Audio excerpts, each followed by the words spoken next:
Dear friends, good evening and welcome. On behalf of the Vivekananda Vedanta Society of Chicago, we are delighted to welcome Sensei June Ryushin Tanoue as the guest speaker for today's program. Sensei June co-founded the Zen Life and Meditation Center, Chicago, with her husband, Roshi Robert Joshin Althaus. The center is a nonprofit organization located in the Oak Park area of Chicago. In 2014, Sensei June was fully empowered as a Zen priest and sensei, which means teacher, in the White Plum lineage of Zen Buddhism. Her experience working with nonprofit organizations spans over 33 years when she worked with various nonprofit organizations around the United States. Today, at the Home of Harmony, Sensei June will talk to us about Zen Buddhism. The word Zen is believed to be derived from the word dhyana, which means meditation in Sanskrit. So we expect to hear about the meditation in Zen Buddhism also. And then there will be a time for questions, so you can have your questions ready. Sensei June also has a long-time association with the Hawaiian Hula tradition. Born on the big island of Hawaii, she went through the traditional uniki ritual and then subsequently became the Kumu Hula, which means the master teacher, in June 2000 of the Hula dance tradition, and she founded the Hula School of Chicago. So today, after her talk, there will be a dance performance by members of that school. So we look forward to both of these programs. And on that note, let's welcome Sensei June to come over the podium.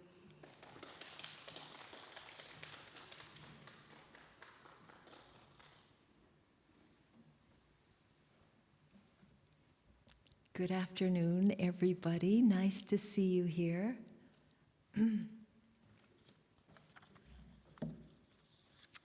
I'm going to read to start from this beautiful book that's called Wake Up, How to Practice Zen Buddhism by Bonnie Myotai Trace.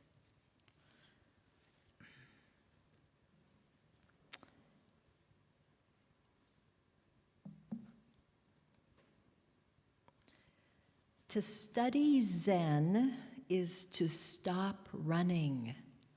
You sit down with yourself, take a deep breath, take off the mask usually used to hide your pain, and begin to get real.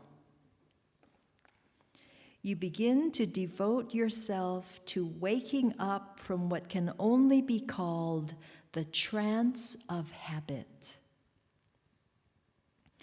Zen practice is a confrontation with the persistent dream that certainty is possible. It is an invitation to relax into a vast unknowing. You begin to see how intoxicating opinions and objects are, and commit to a, quote, spiritual sobriety, informed by spaciousness and silence. With Zen practice also comes a direct experience of your life as not separate from all other life, which means a tremendous yet tender strength becomes your own. As you stop running from every discomfort, yours or others, your relationship to suffering is transformed. Compassion and kindness become more natural than fear and anger. So that's a beautiful introduction to Zen practice and why we practice, why I practice, trying to see reality as it is, not as how I hope it to be or how I wish it to be, but how it truly is.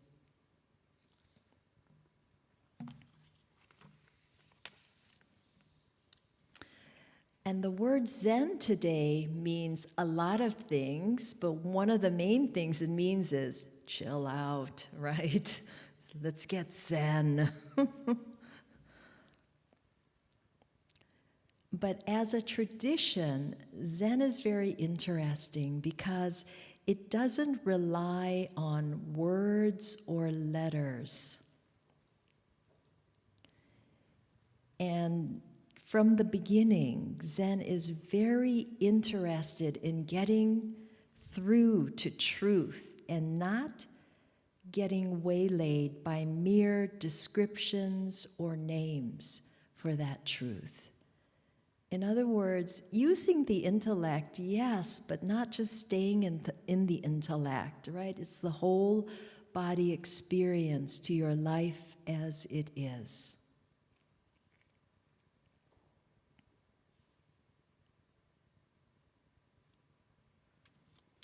We say in our practice, when people ask, what is the essence of Zen? We always say an appropriate response.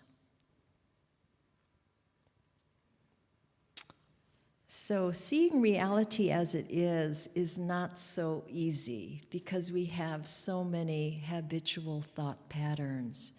So the practice of zazen, of meditation, is helpful. It's really wonderful to be in this home of harmony, because our roots, is with Siddhartha Gautama, who was born over 2,500 years ago to a wealthy family in Nepal. And he had everything that he could ever want. But somehow, there was something missing for him. Right? A very sheltered life in the palace. And then he decided one day to just see what's outside of the palace, and he encountered, right, sickness, old age, and death. So all his assumptions about life immediately changed when he encountered these three people, actually. Someone sick, someone old, and someone who had just died. And he was no longer sure about what life was actually about, so he decided to give up the life in the palace, including his wife and his son, and to go out and seek truth. And he tried many different methods. He tried some very severe ascetic practices. And at one point, he was near dying because he hardly drank any water and had not eaten food. And a milkmaid came and offered him some milk. And he decided after that that that path was not the way, that very hard path. And he thought he was going to just sit under this Bodhi tree, and would not get up until his questions were answered. Actually, he had done this when he was a young child and had had an experience just sitting and being quiet. So, as the story goes, after 7 days, 8 days, he attained enlightenment, the great and perfect enlightenment, and was known as Shakyamuni, the greatly awakened being of the Shakya clan. And then about 300 years later, Bodhidharma, who came from India to China, was when he introduced teachings that were what are considered the taproot of the Zen school. And his most famous teachings were these 4 points. Zen is a special transmission outside the scriptures, not depending on words and letters, directly pointing to the mind, seeing its nature, and becoming Buddha, awakened. So the word Zen means meditation, non-dual meditation, and it is central to our practice. Zazen is what it is called. Literally, it means sitting meditation.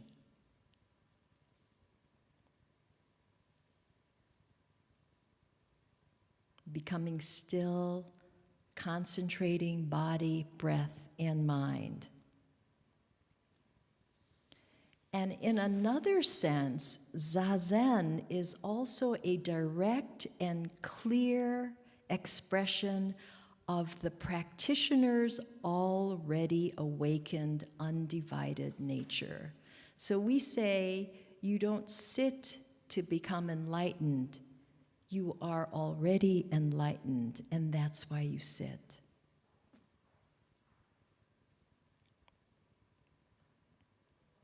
So Zazen is the heart of our practice.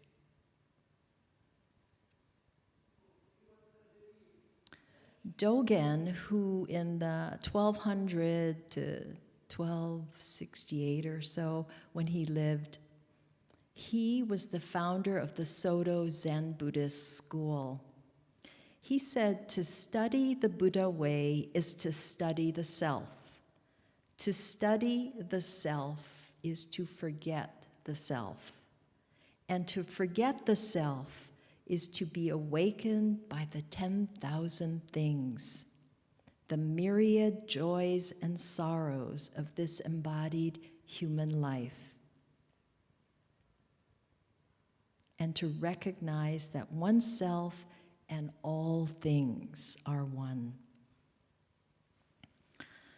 So that's the image, just sitting down,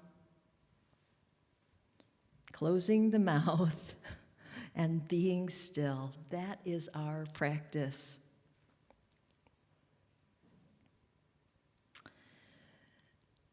So there's a lot of misunderstanding also about Zazen, because it's linked together with other forms of spiritual traditions that involve attaining some objective, like a healthier or more peaceful mental, physical state. All of that is, good. Or more harmonious social behavior, or resolution of this or that practice, right? I'm going to sit and see if I can figure this out or calm down. That's good.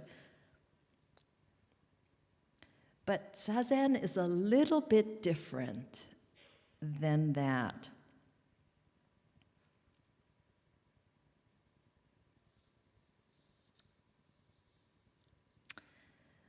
So posture is very important. We're working with the breath, working with the mind, and we're also working to let go of that identity that is saying, okay, am I doing this right?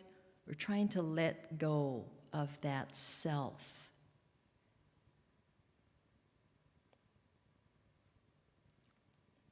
That's the practice there, right? That self that can cause a lot of heartache, right? A lot of heartache. Whenever we say, if there's any little bit of self involved, like in an argument or whatever, you are breaking a precept in our Zen practice. So that self is really gets us into trouble when we think that there is this individual entity and we're so attached to it. And usually because of the three poisons, right, we have the three poisons of greed, anger, and ignorance that help us to be attached to that self. When we're trying to protect this self that we have spent a long time constructing all our lives,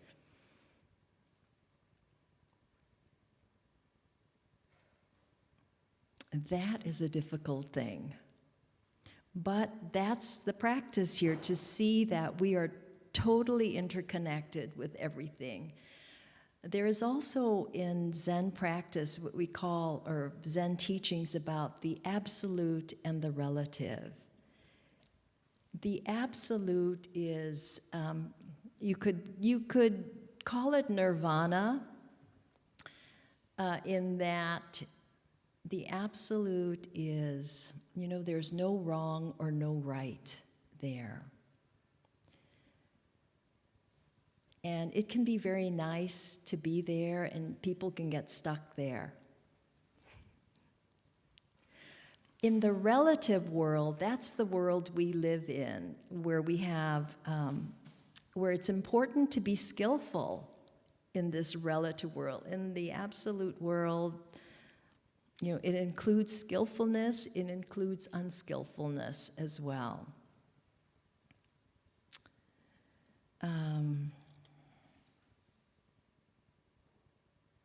But in the relative world, we practice to let go of the self. So Zazen begins just with sitting yourself down, having a comfortable relationship with gravity. So anyone can do it, of any physical age or challenge. Just get comfortable, both feet on the ground, upright, so you can have easy, comfortable access to your breath. And the practice is just getting into that posture, breathing, and seeing if you can just pay attention to the breath. So mindfulness is very much a part of Zen practice, but it is not the everything of Zen practice.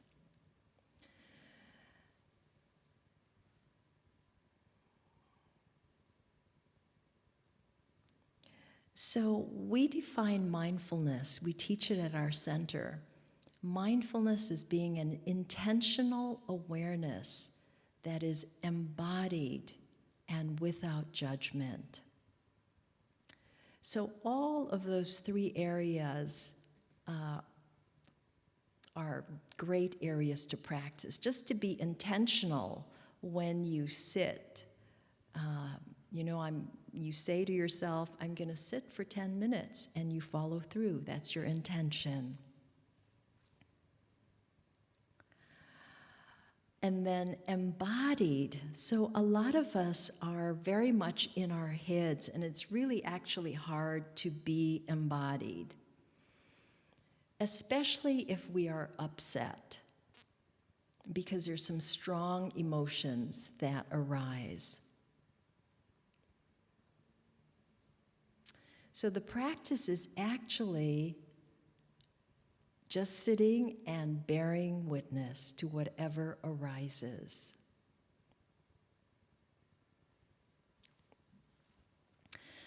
There are also 3 tenets of the Zen peacemaker that kind of makes it easier for us to practice, kind of, because they're all three not, well, let me tell you. The first tenet of a Zen peacemaker is practicing not knowing, which means letting go of your fixed ideas of how the world or how people or how things should be. Which is a big one right there, because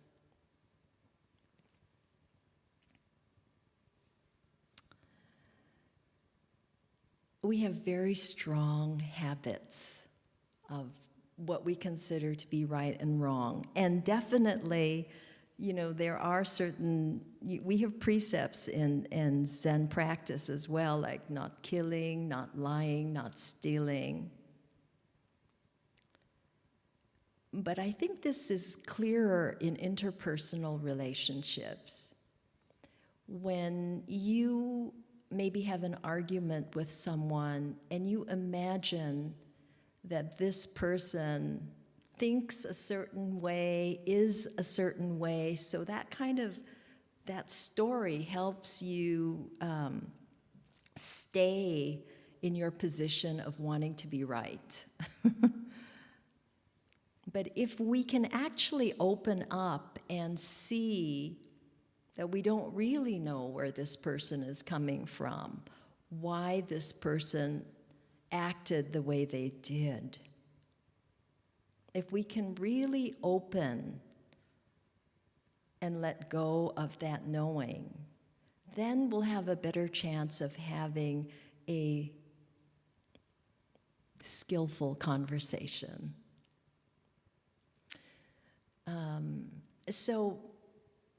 Not knowing is not so easy to do because we always want to know, right? We always want to know. And when we don't know, we get a little anxious sometimes. So bearing witness is the second tenet that we practice. When you practice not knowing, all kinds of feelings arise, so you bear witness to them. And for Zen practitioners, that means sitting and just noticing what is coming up for you without having to fix it, without distracting yourself from it. Can you really feel those feelings in your body, your stomach in knots, your heart sore? Can you really feel that? That takes courage to actually feel, because there's so many distractions in our life that we can easily turn to. When we can actually bear witness to them, you will notice that nothing is permanent, which is another great teaching in Buddhism, impermanence. And if you can do these first two tenets well, then the third tenet of some kind of compassionate action will arise.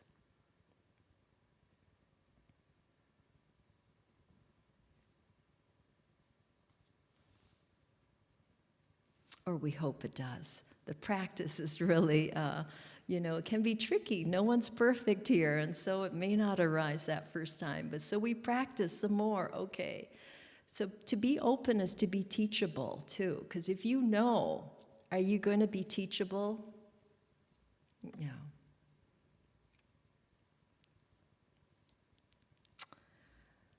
I don't have a clock, so I'm not sure what the time is. I was looking for my 4:25. Okay, good.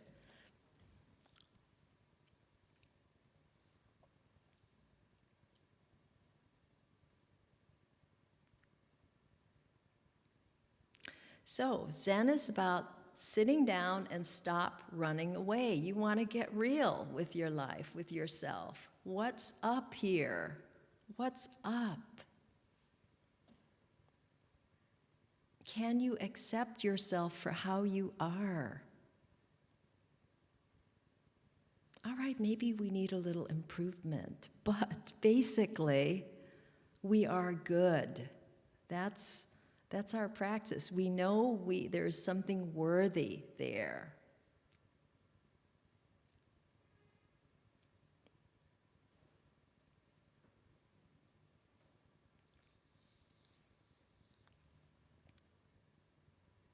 So that greed, anger, and ignorance, right? Greed is about grasping, attaining. We're trying to let go. That's our whole practice. It's trying to let go of all these thoughts. We're grasping onto this habitual way of thinking. Well, it's always done this way. Why do we have to change? Why do I have to change? Why doesn't he change, right? It's always. But in Zen, we're really turning the light inwards here. So it's not a walk in the park, but it's so worthwhile. We have regular meditation at our center every morning. We call it Commit to Sit, 7 to 7:45 during the week, in 2 20-minute sits. In the evenings on Tuesdays and Thursdays, again, 2 20-minute sits at 6 o'clock. On Saturday, there's also a sit at 8 for 20 minutes. And on Sunday, we have 2 20-minute sits again, and then a talk. We also do retreats, what we call sessions, intensive meditation retreats. For 5, 7 days, 3 days as well. And those are, for me, they are absolutely critical to my mental health, actually. Even though we're not looking for attainment here, all I can tell you that when I sit intensively for 5 to 6 hours a day, where you quiet down all of the thoughts, it is life-changing. And I don't know very much about your meditation practice, but I would certainly be interested in learning about that. So embodied and without judgment, right? Intentional, embodied, and without judgment. Now, without judgment, that's another practice as well, because we are judging all of the times. So these thoughts, they come up, you notice, and you let them go. That's the practice when we're sitting zazen. It's a practice of patience. I feel it is a practice of building courage as well, something that we really need in our world today.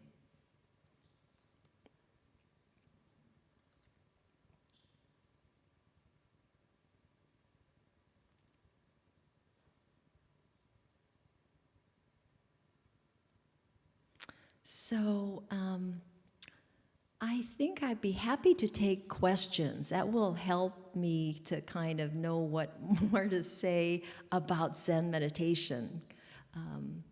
Because I don't talk a lot about Zen. We just sit, basically. I'm sorry? Yes. Oak Park. In Oak Park, we have our center, Zen Life and Meditation Center, 46 Lake Street. You can look us up. Just look up Zen Center in Oak Park. We should come up. It is both online and in person. This is different from there is a Buddhist temple in downtown South Loop. Yes, it's different. That Buddhist temple, that is different. I've never been there, so I don't know. Ah. Oh, Soka Gakkai. Okay, so they're not Zen. No, they're not Zen. They chant from the Lotus Sutra. They do a lot of chanting. This has got something to do with the two branches of Buddhism, like Hinayana and Mahayana. Yes. Thank you for that, yes. Zen is Mahayana. Zen is Mahayana Buddhism. I'm from India, so I know. So you know. Yeah, right. Any high-level spirituality, but little bit we know, we study. I mean, Yes. Yeah. And Soka Gakkai, I think, is Mahayana too, right? I think so. I can't remember. Yeah. Oh. Vietnam, I've traveled, so I've seen. So I've seen some practices. And I went to Myanmar also. And there I saw all these monks, and there even ordinary people like me, they can become monk for 3 months, for 6 months, and spend a monastic life. Right. In Myanmar, they have that. Right, I so know. they're mostly Hinayana or Theravadan, right? Myanmar and Southeast Asia. Non-vegetarians, they eat meat and everything. Okay. I found that very strange because in India we thought Buddhism was ahimsa, you don't kill Right. any animal. But Right. that was the offering. Right. So, right, we are also non-vegetarian. I mean, different, people. Yeah. So, I used to be a vegetarian, but not anymore. Yes. Yeah. Hi. My question also was related to that. And what are the differences between Zen Buddhism, traditional Buddhism? Or if you can tell us a little bit about the origins of Zen Buddhism? Right. So, I mean, it started with Siddhartha, the Buddha, and that is like the first turning. That's the Hinayana or the Theravadan path, which they were very much interested in the self-enlightenment, right? Enlightenment and practicing to become enlightened. The second turning is the Mahayana Buddhism, which is the archetype is, so in Hinayana, the archetype is the Arhat, which is the practitioner. In Mahayana, the archetype is the Bodhisattva. So a Bodhisattva is an awakened being who, well, it means awakened being, but being enlightened, for us, you can be enlightened one moment and then the next moment just fall back into samsara, into suffering. So a bodhisattva helps others to awaken. So actually we all awaken together. So service in terms of helping other suffering beings is very important. And then there's Vajrayana Buddhism, which is like in Tibet, Tibetan Buddhism. And I don't know much about Tibetan Buddhism, but it's more esoteric. More esoteric. Tantra. Yes, yes. And they, all of these different schools include now a little bit of the other schools too. I can't speak for all, but I know in Tibetan Buddhism, they feel that they incorporate all of those teachings from the Hinayana, Mahayana, and then the more esoteric. Thank you so much for sharing with us about the Zen practice. My question was, when we pray, let's say if we take Zen Buddhism, are we praying to the Buddha, the human form, or are we praying to who he prayed to? Because often I try to reconcile, am I praying to the power above us, or am I praying to the human form that takes an avatar and embodies the power above us? Thank you for that question. We are non-theistic Zen, so we don't pray to the Buddha. Actually, in a sense, we're praying to, not praying, but we are that awakened being. So there is no outside. Our practice is for non-dualism. No outside. It's within. It's within. We're not dualistic in that way. I am I hope so. I hope so. I try, anyway. Well, I wouldn't say that. We all are awakened. It's just, we don't see it sometimes. I have one question. Yes. Few years ago, I was in Tibet, Lhasa, and there was one Indian priest who was described Atish Dipankar. Atisha, right. Yeah. He was the monk. He was the monk who actually carried Buddhism to Mongolia. Oh, And I am a son of Atish Dipankar's place. I heard a poem about him, but I never got any history of Atish Dipankar. I would like to have some knowledge about Atish Dipankar from Atmanandaji, if he speaks, or whosoever is knowledgeable, to get some kind of historical information about Atish Dipankar.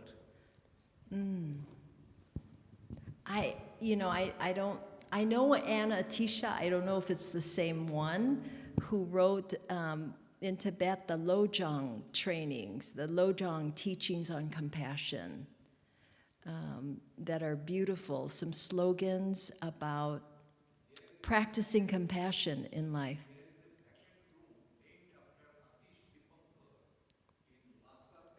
Oh, wow, yeah. Oh, well, it must be the same Atisha. I don't know his last name but he's a very knowledgeable, compassionate person to put these teachings together for us that we still practice today. They're beautiful.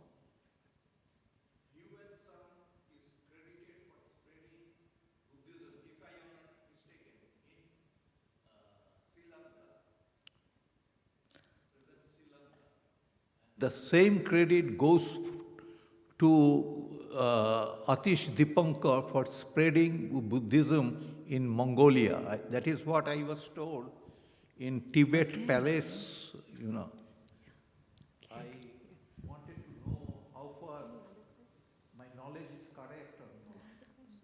I don't know, so Google is what I think is good. Google. Yes.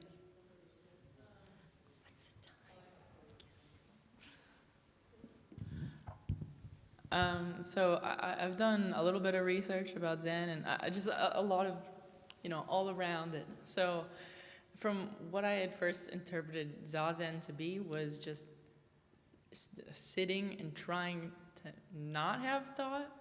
But I guess what you were kind of describing is more awareness and lack of judgment.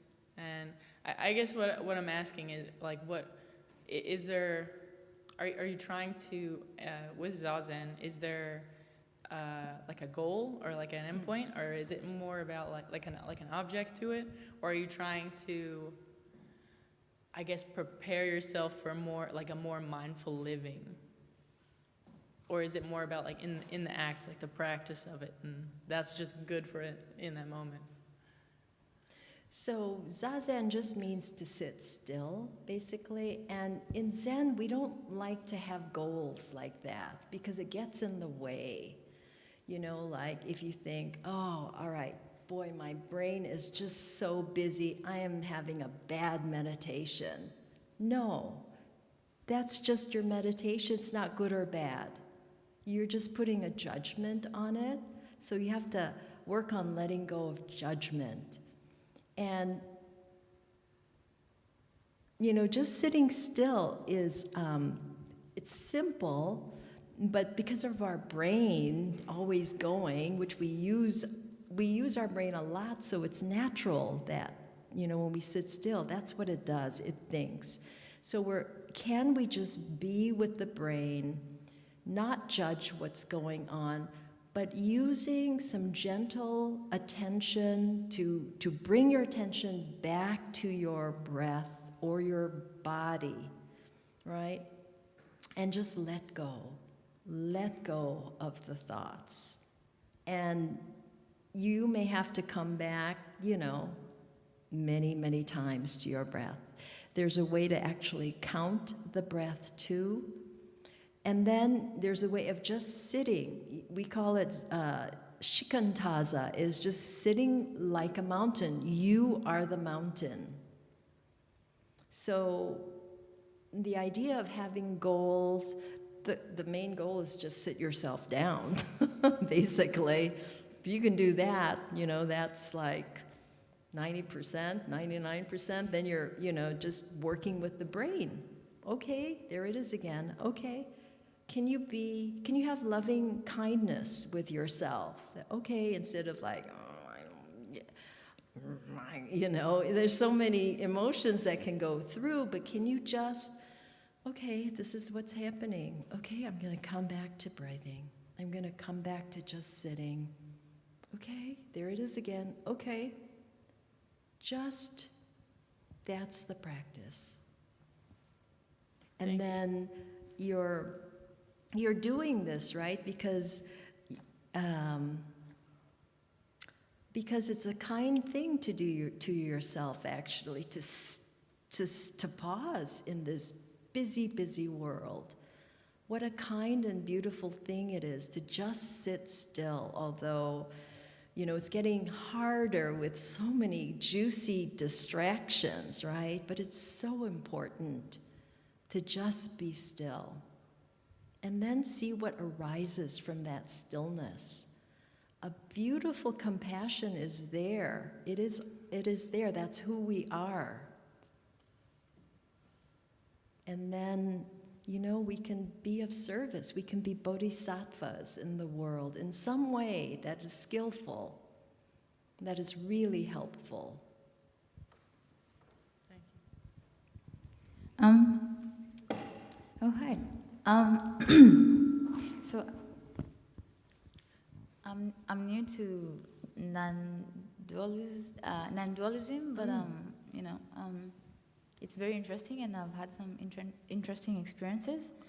But now, I've been researching a lot with Buddhism and Taoism and Advaita and all these non-dualistic traditions, and so I did not grow up in that, and then I come across things like reincarnation and samsara and the higher realms and the lower realms, and I'm just like,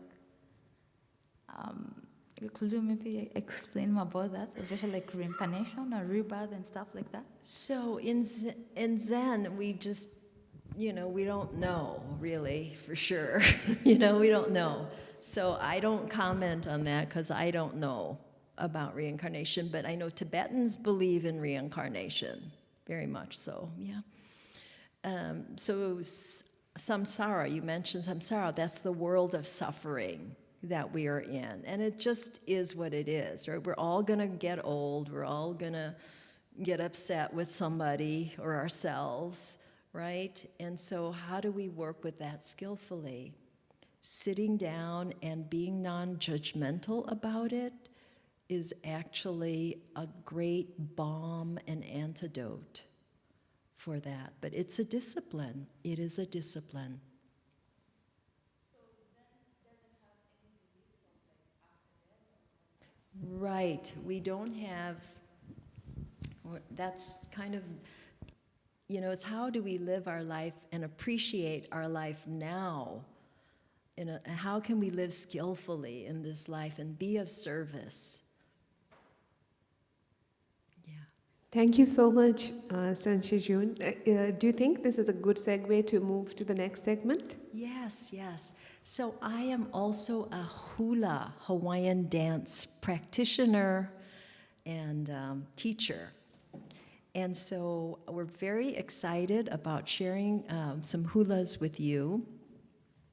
And So hula is very embodied, right? Because we're dancing, and you have some beautiful dance, Bharatanatyam, that I'm a little bit aware of. And it is about nature. A lot of this is about nature. And like the first dance that we're going to do for you is Kawailele, the waterfall of Nu'uanu. And for Hawaiians, waterfalls are symbolic of life everlasting, continuing on and on. Could be reincarnation, but it's that it will always continue. So without nature, there would be no hula. So, yeah. So what else can I say about hula? I think, anything else? Hawaiian dance. So there's an ancient style and a modern style. We're going to do the modern style for you, but the ancient styles, the Hawaiian religion has 40,000 gods and goddesses. So I think that's similar to Hinduism, if I remember correctly. Huh? Similar? Oh, 33, okay. Okay. Well, so for Hawaii, I see. So for Hawaiians, the deities live in trees, in rocks, the ocean. So everything is sacred for the hula practitioner or for the Hawaiian religion practitioner. The ancient dances honor the deities like Pele, the fire goddess, who is the lava that comes up from the earth, that can burn up things, but she's also creating new land.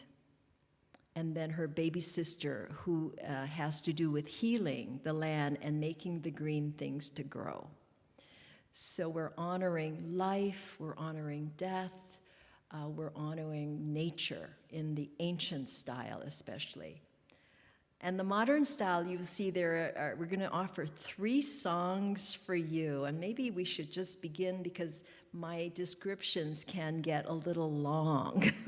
So I would like 2 of my hula students to come up to dance Kawailele o Nu'uanu, the waterfall of Nu'uanu. You can dance up there. And as they're dancing, I will translate a little bit. This was written by a young man. His father used to drive him to school every day. They'd come down the Pali Highway, and they would see the waterfall of Nu'uanu. And his father would tell them, see that waterfall? It will always be there. And so when his father passed away, he wrote this song for him.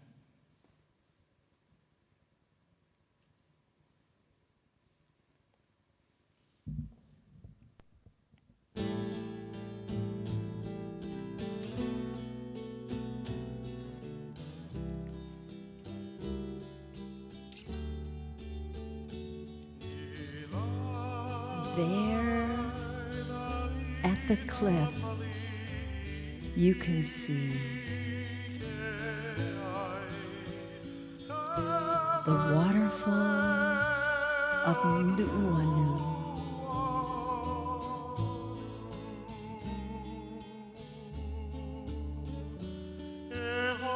It keeps flowing,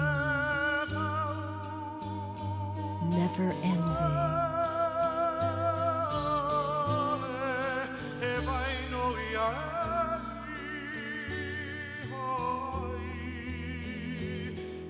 If you think deeply on this,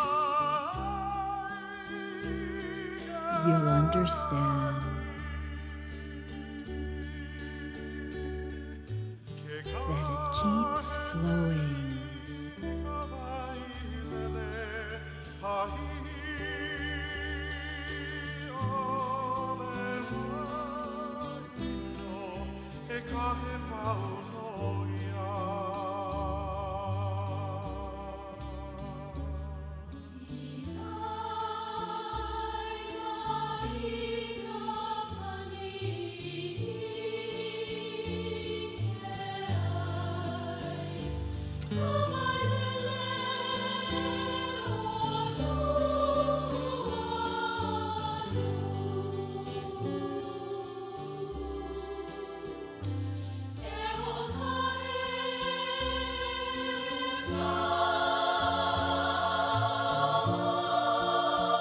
never ending.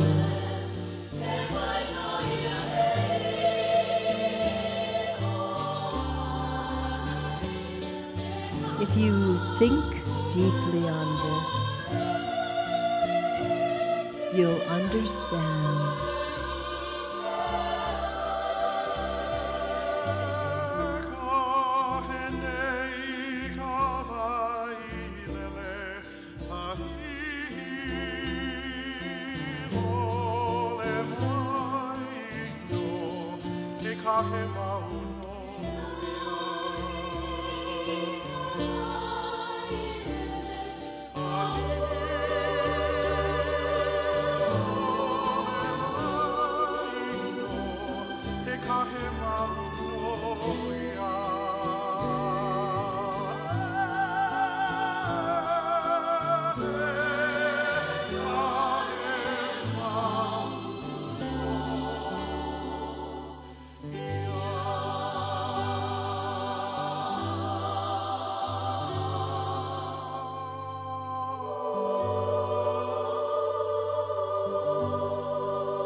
Thank you.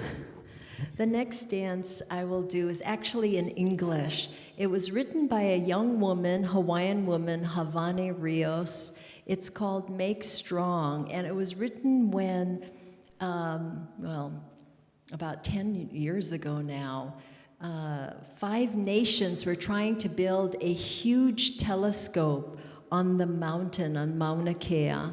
And this song was just trying to kind of help people be strong in the face of this huge telescope being built on their sacred mountain of Mauna Kea.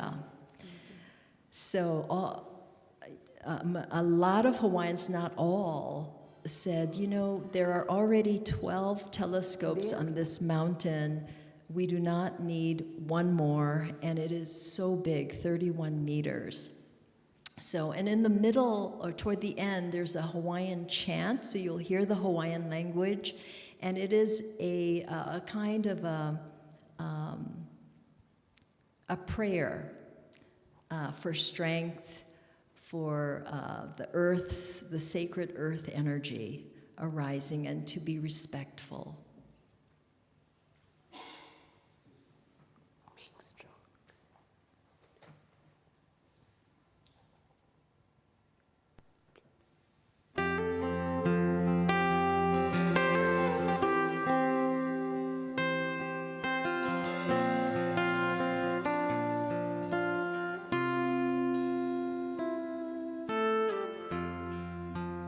Turn your hands over to the earth. Let the healing come through. Remember your sacred birth. The ancestors will hear the call. Together lift our voices, one and all. From the great sky to the vast land, to the most ancient sands, stay and make strong my people. Stand firm in the truth, in the light. Feel the power from inside. Make strong, my people. The time has come to reunite. It's up to us to ignite the right,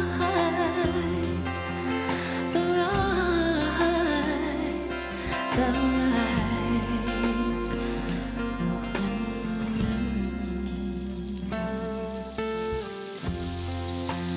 Rain falls upon the leaves, giving life to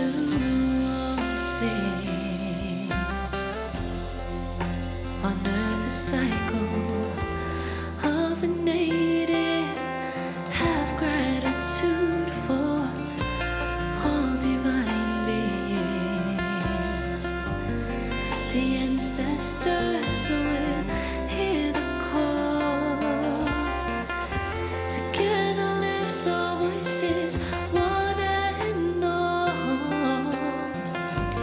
From the tallest mountain to the deepest sea, to the most ancient trees, we are free. Make strong my people. Stand firm in the truth, in the light. Feel the power from inside. Make strong my people. The time has come to reunite. It's up to us to ignite the right, the right, the right.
Make strong my people.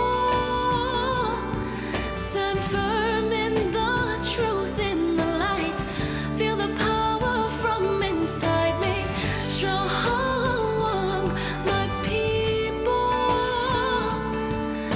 The time has come to reunite. It's up to us to ignite the right, the right, the right.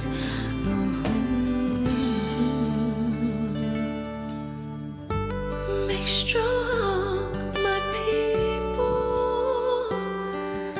The time has come to reunite. It's up to us to ignite the right.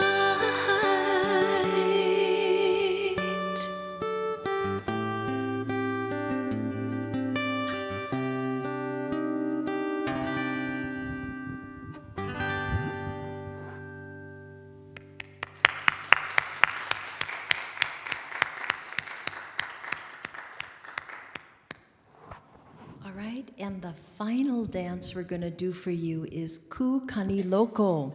This is about the birthing stones on the island of Oahu, where the chiefesses would give birth to their babies. And it's a beautiful spot right in the middle of Oahu.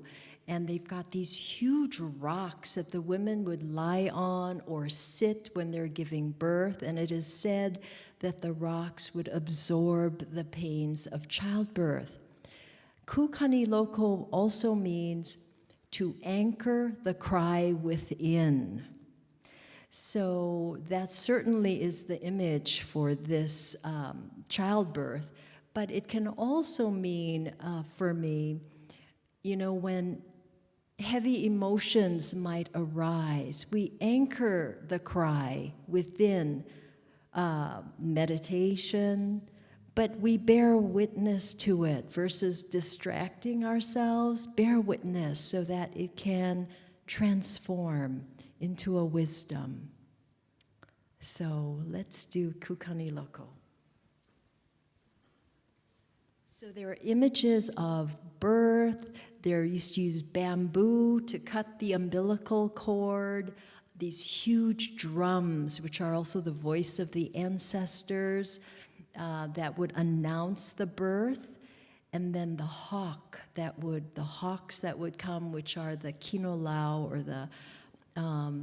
the animal form of ancestors also, that for protection.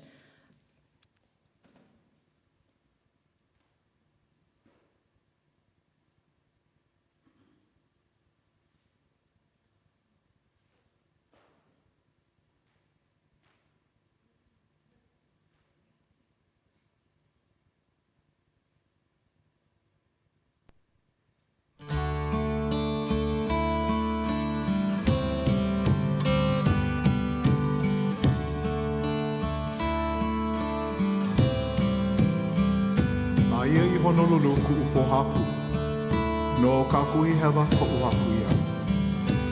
Ohu hale mano me ka lau lehua, ua kanu nā pua ku kani loko. Wa mahe lua ka ohe mo ia ka piko.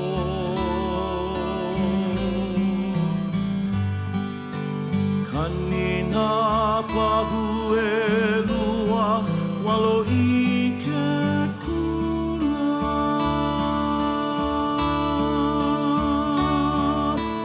Aia I ke kapu o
So I see that dance is also about birth, right? Birth, rebirth, begin anew. Any questions?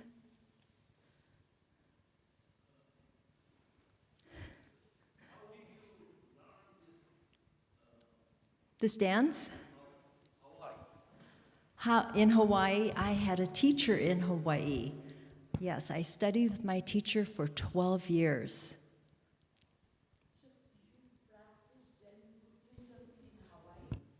Yes, I did. I did with my husband, yes. So it's a great combination, actually, because the Zazen, you know, it really makes you appreciate whatever religion you are in. It will help to deepen and strengthen it.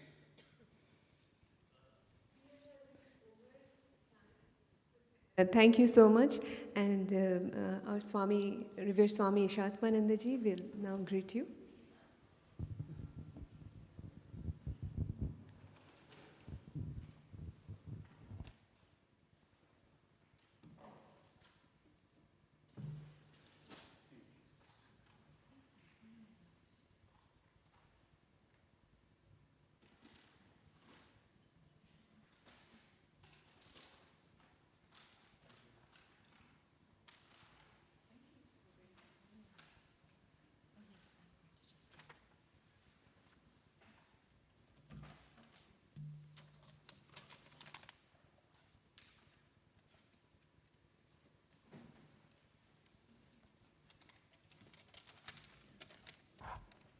Sitting over here in Chicago, we were having the environment of the Hawaii. Thank you. And we really, really appreciate you for performing it.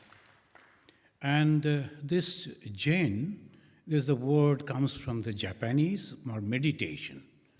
So, and this meditation that was taught over there in Japan, a Buddhist monk, again an Indian Buddhist monk, Bodhidhamma.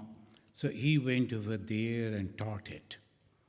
Meditation, as our sister June was telling, there's a very unique way she was mentioning. It is, we are not taking any help of the scripture and not any God, not any object, but we are going to our mind. That is the main thing they say. It's a spatial transformation. And secondly, they say, not relying on the words or the letters. Sometimes on Om we meditate, not on the letters or the... And then it's pointing to the mind, and finally is a total transformation to real truth. That is the Buddha, Lord Buddha, and becoming a Buddha. So that is the whole. What is this meditation? If you notice, the most of us, all of us, we go for joy, happiness. None of us go for suffering. When you are visiting our friends, our relatives, or going to a restaurant, or going to any park or picnic, all at the back of the mind, joy. All of us, we are going for joy. But sometimes when we take the worldly things, that gives us pain. Even if you are going on eating your favorite dish for a much more, then you have to go to a doctor. You have to, you're suffering. So obviously, worldly thing cannot give us the joy. And what happens? If you notice, the majority of the people, those who are taking the drugs, they become addicted to that. Why? Joy. And they're taking that and forgetting their body first, forgetting their mind second, and then entering into a condition which we call in Sanskrit susupti. And there they get a wonderful joy, but they are not aware of it, but they like it. That is the reason again and again they go for that. At the time of sleep, what do? we go and lie down. At that time, our body and mind and, as we call, soul, all the three are there. Then after some time, we forget our body and we entered into the dream world. That is also the same world. We are talking with the friends, and maybe there is a very good dream, and that I have become the President of America, something like that, and we are very happy. But suppose in the dream the tiger is chasing me, that is also terrible. Body is not there, but in mind, I create the whole world. Now the third stage, each and every one, every day we experience, but we are not aware of it, and that is called susupti. We go into that where we are not having the dream also. Then what happens? No body, no mind, because we are not dreaming, but we are conscious. That consciousness, the Hindus in the Vedanta, they call it Brahman, Atman, Paramatman, some terminology. So that is the ultimate. So Lord Buddha was teaching us to go into that. And through meditation, when we practice, we first sit, and then slowly we forget the body. First, the teacher will teach us the posture. Sit like this, put your hand like this, and slowly we forget the posture. We go into a strong imagination that God is sitting within our heart. And there is a lotus inside my heart. And God is there. Slowly, slowly, God is melting into the light. And I am also melting into the light. And there is no form, only the feeling of joy. That joy always attracting us, calling us. And that is called, when we can go into that, called God realization. Or the success in meditation. The people are mad to practice meditation, but mostly we do not know actually for what. So sometimes it is a fashion that I practice meditation, keeping the mind cool and all calm. When some tremendous pressure of work, they like to do that. But meditation means going into the real self. I am really thankful that you were mentioning in a very wonderful way that Jain, they are taking us to that.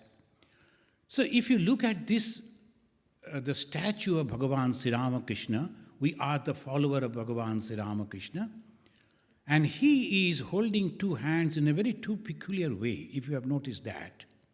The right hand showing in this way, notice this, two. That means one is the God, another is me. Jivatma and Paramatma, the self and the supreme self, individual self and the supreme self. When these two become one, these two central finger, when these two become one, God and the self become one, then it is the joy. Then left hand, he is showing near the heart, the mind is full of joy. But we have to merge with the God. And what is God? Love and unselfishness. God has nothing but love and unselfishness.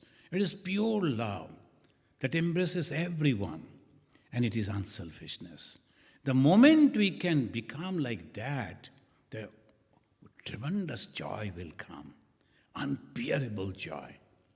And that is called moksha, that we go to liberation.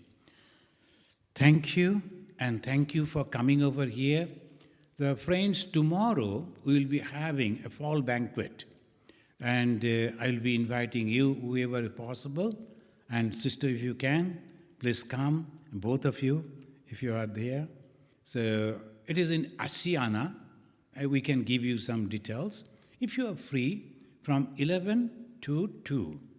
There we will be having some discussions, and very interestingly, after the long pandemic, how the economy is coming back. So a professor, he will be giving a talk on the effect of economy after pandemic. another doctor who was working in pandemic, and she was the lady doctor. She will be giving the talk on the medical health and after the pandemic. I will be trying to give a picture of the spirituality after the pandemic. So how the pandemic has affected the society and three different views. Of course, there will be the music, different type of musics will be there, and different countries' music, and of course food will be there. So please come. Thank you very much. Let me say Shanti 3 times as you always do. And if you like, you can join me. Om Shanti. Om Shanti. Om Shanti.